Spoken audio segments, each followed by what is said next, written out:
I'm Betty White's grandson. She's not really dead. Elvis Presley's death was faked by the FBI. Apollo missions, they discovered life on the moon and they've been hiding it. Yesterday, I caught a perch this big. These are all examples of things that can simply be made up. They're stories or lies that you can make up as easy as talking. What we've run into is in 2020, we had about 64 zettabytes of data that has been created by humankind, the total collective amount of information that humans have formalized. By 2025, we're now running over 180 zettabytes of data that has been or will be created in this year by humankind.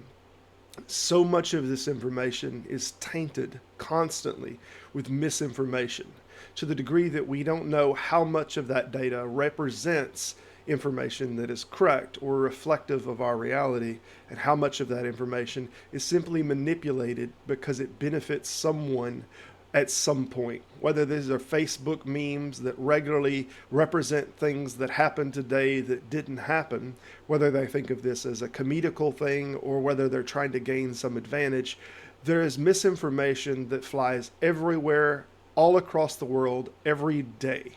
It's on the Facebook, it's on Twitter, it's on YouTube streams, and the amount of people that are now creating data has exponentially increased across the entire world.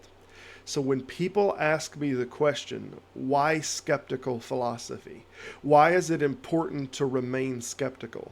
The reason that is important is because everyone has their own biases, their own narratives, and their own reasons for creating data or corrupting data, or their own lens through which they see the world that may be already corrupted because of their biases. Because of this, every data, every bit of information that you receive, it can be wrong. And it needs to be filtered through logical processes that eliminates your biases as well, to make sure that you're just not taking in data that is cohesive to your biases, but rather it goes through a process of understanding that and eliminating what is not true or what is not knowable to be true.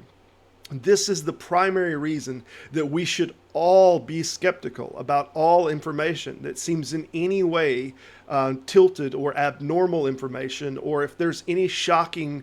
I mentioned Betty White because I think Betty White died on Facebook 10 or 15 times before she actually passed. And this was something that many people believed this. Why was Betty White used as passing? Did anyone benefit from this? No one benefited from it particularly.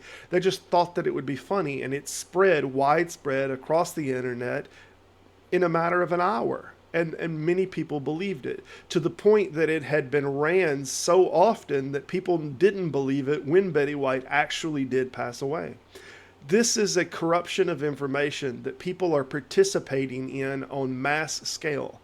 So when people ask me why skepticism, I don't know what the hell you're talking about. Skepticism because information is constantly infected with misinformation. It is constantly infected, and everything that we hear, we should question that, whether it is true and where it come from.